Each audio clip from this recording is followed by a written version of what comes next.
Welcome to Let Me Fix This. Enjoy the video.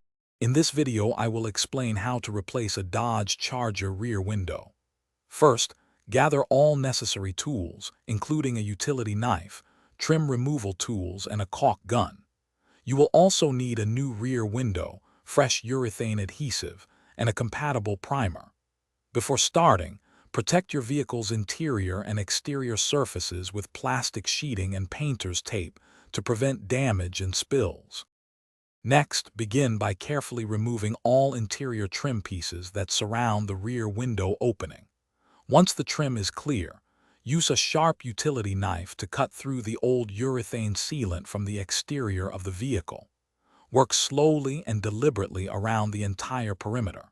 Ensure you have a second person ready to support and safely remove the old window as it separates from the frame. After removing the old window, thoroughly clean the window frame, scraping away any remaining old urethane and debris. This step is crucial for proper adhesion. Apply a specialized urethane primer to the clean frame, following the product's instructions carefully.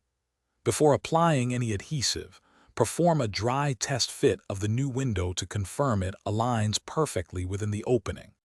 Now apply a continuous, even bead of fresh urethane adhesive around the primed window frame. With a helper, carefully lower the new window into position, ensuring it aligns perfectly with the frame. Gently press it into place.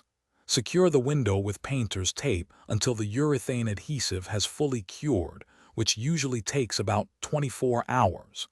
Check the description for a link to Darn Tough socks and other great deals. Thanks for watching. If you found this helpful, don't forget to like and subscribe.